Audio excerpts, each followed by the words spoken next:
Mes chers amis, nous allons maintenant découvrir un nouvel enseignement proposé par le Hari Akadosh. Nous allons donc terminer ce cycle de cours et ce que nous allons maintenant découvrir, c'est quelle est l'origine de ce que l'on appelle en hébreu les Shedim, autrement dit les démons. Et là, donc dans un premier temps, le Hari Akadosh nous fait remarquer que tout ce qui a été créé ici-bas a été créé par l'intermédiaire de ce que nous appelons Zun.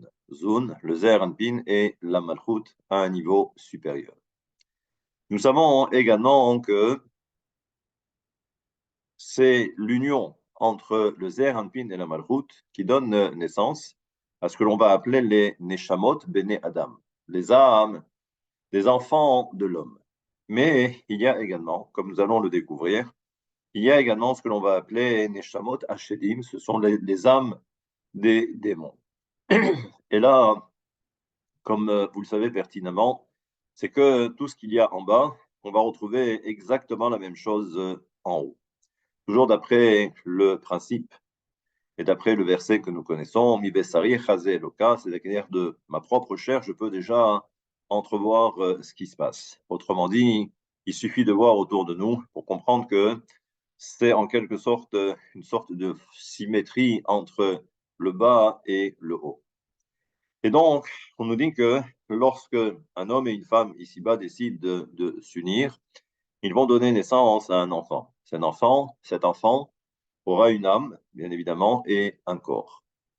À un niveau supérieur, encore une fois, comme nous venons de le dire, lorsqu'il y a ce qu'on appelle donc ce yichud, lorsqu'il y a cette union entre le Zer Anpin et la Malchut, donc on donne naissance également à des Neshamot. Malheureusement, lorsque le peuple d'Israël se conduit mal, la Malchut descend de niveau.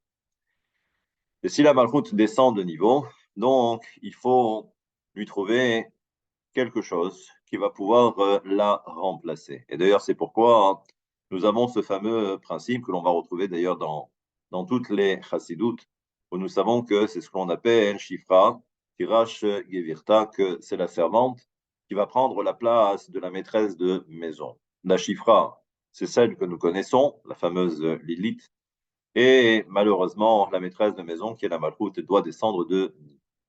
Et là, que se passe-t-il? C'est que lorsque le Zer Anpin s'unit à la Malchut, donc tout va bien. Mais lorsque le Zer Anpin est obligé de s'unir à la Shifra, malheureusement, nous savons que c'est elle qui va ensuite enfanter ce que l'on va appeler les démons. Parce que, encore une fois, ce n'est pas la Malchut, mais c'est la Shifra, c'est la servante. Donc déjà, on comprend que l'origine des forces du mal, c'est lorsque le peuple d'Israël commet une faute, ou plusieurs fautes, la Malchut laisse sa place à la Shifra, et là, ça va donner naissance à ce que l'on va appeler encore une fois les démons.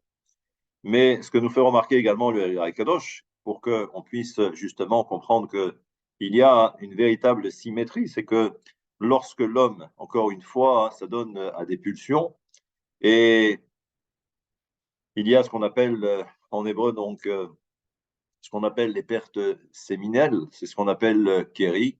Et là, nous savons que lorsque l'homme s'adonne justement à des pulsions sans que la femme ne soit présente, alors à ce moment-là, il va lui-même engendrer ce qu'on va appeler les nigae bene Adam. C'est ce qu'on va appeler les plaies des enfants de l'homme. Et là, on comprend que tous les problèmes de l'homme proviennent justement de cet endroit, autrement dit, la brite.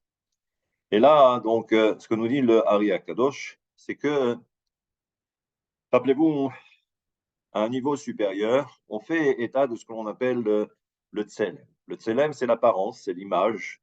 Et nous savons que l'homme a été créé à l'image de Dieu. Et c'est pour ça que l'on voit apparaître cette notion de tselem. Maintenant, il faut savoir aussi qu'il y a donc ce tselem que l'on ne voit pas. Mais comme vous le savez, d'après la fameuse tradition, c'est que à Hoshana Rabbah, donc Hoshana Rabbah, c'est la veillée, et qui intervient pendant la fête de Sukkot. Donc, après Rosh Hashanah et Kippour, on nous laisse encore un peu de temps pour s'organiser, pour essayer de faire Teshuvah, et pour que l'on soit inscrit dans le livre de la vie. Maintenant, les anciens disaient qu'à la veillée, au moment après Chatzot, après la moitié de la nuit, on sortait et devant la lueur de la lune, eh bien, on regardait son ombre. Et si on voyait son ombre, cela signifiait que on était inscrit dans le livre de la vie. Alors c'est vrai, ça peut peut-être faire sourire, mais il faut savoir qu'il y a toujours une base. C'est que, vous l'aurez compris, c'est que la lune représente la malchoute.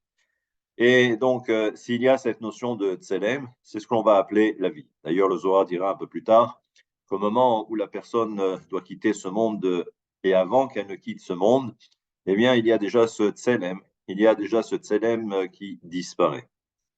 Je laisse ça de côté, mais simplement pour bien comprendre que tant qu'il y a cette union entre le Zer Anpin et la Malchut, tout va bien, d'accord? Mais malheureusement, encore une fois, c'est que lorsque l'homme commet des erreurs, eh bien, il risque de perdre cet héritage spirituel. Je poursuis l'enseignement du Hari Akadosh. Donc, on fait état de cette notion de Tselem, et il y a également deux autres notions qu'on appelle les Tselalim. Tselalim, c'est Tsel. Tsel au pluriel, donc deux ombres, mais comme vous le verrez, c'est que dans le jargon, j'allais dire, mystique, c'est ce qu'on appelle Baboa et Baboa des Baboa, c'est-à-dire le reflet et le reflet du reflet. Et ça veut dire donc que l'homme est pourvu en fait d'un tselem et également de ces deux tselalim. Et lorsque les hommes proviennent justement de cette union entre la Malchut et le Zeher Anpin, donc l'homme humain est pourvu justement de ces trois. Qu'en est-il maintenant des démons lorsque le Zeher Anpin s'accouple entre guillemets avec la Shifra, avec la servante?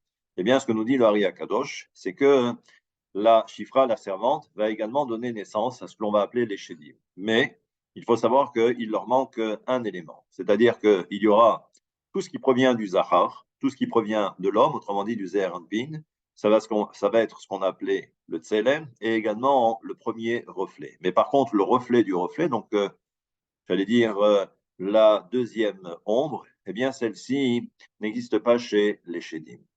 Ce que nous fera remarquer d'ailleurs aussi le Hari Akadosh, c'est que quand on regarde un petit peu la composition, il y a tout d'abord le Nefesh, il y a l'âme.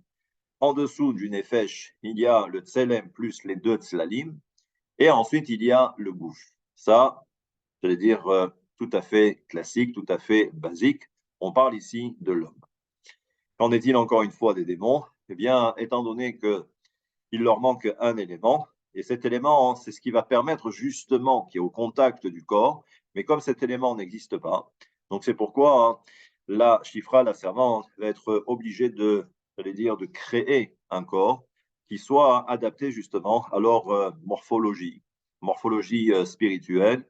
Et c'est pourquoi donc ce qu'on nous dit le Hari Akadosh, c'est que, pardon, c'est que les Shedim disposent d'un corps qu'on appelle Dak. Dak qui veut dire léger, fin, mais bon, là aussi, reste à affiner, c'est vraiment le cas de le dire. Mais là, on comprend donc que, encore une fois, et ce qui est intéressant, c'est que puisque nous avons parlé de ce tselem et également des deux tselalim, il faut savoir que ces trois éléments font référence à la notion de Ekie. Ekie qui est l'un des noms de Dieu. Nous savons que le tselem fait référence au Ekie, ce qu'on appelle Beminoui Yudin, rempli avec la lettre Yud. Ça nous donne Aleph, Aleph de Ekie. Ensuite, nous avons le He, He Yud, Yud Vav Dalet. Et ensuite, nous avons encore la dernière lettre He, He Yud. Et là, donc, c'est le premier Tselem. Ensuite, il y a les deux Tselalim. Les deux Tselalim font référence également à Ekie, mais écrit en plein avec la lettre Aleph, et également, j'allais dire, écrit avec en plein la lettre He. La totalité de ces trois noms de Dieu, du moins les trois noms de Ekie écrits de différentes façons, va donner naissance en valeur numérique à ce qu'on appelle Chotem. Chotem, c'est le sceau, c'est le tampon. Et nous savons que tant qu'il y a ce Chotem, tant qu'il y a ce tampon, les forces du mal ne peuvent pas s'approcher. Autrement dit, les Shedim ne peuvent pas s'approcher parce que c'est en quelque sorte notre assurance vie. Quand il manque un des trois, eh bien, ça veut dire qu'on est déjà sur le départ, mais à 120 ans, bien évidemment, et le plus tard possible. Il faut savoir donc là aussi que concernant les Shedim, eh bien, étant donné qu'il leur manque un tsel, ce qui est le dernier, c'est le Ekie Bemilui Hein, donc il possède au moins les deux premiers, Et les deux premiers ont pour valeur numérique ce qu'on appelle Kassa et Kamag, 161 et 147. Et si vous faites la valeur numérique, ça vous donnera Shed, Shin, Dalet. Et donc, on comprend maintenant voilà, quelle est l'origine des démons. Est-ce que les démons existent réellement? C'est ce que nous verrons la prochaine fois. Mais de ce côté-là, vous verrez que oui, les démons existent. Il y en a un peu partout. Mais ça, on essaiera de rentrer dans le détail et vous verrez que c'est assez surprenant. Mais ça, c'est pour le prochain cours. À très bientôt. J'allais dire la fête de Borel.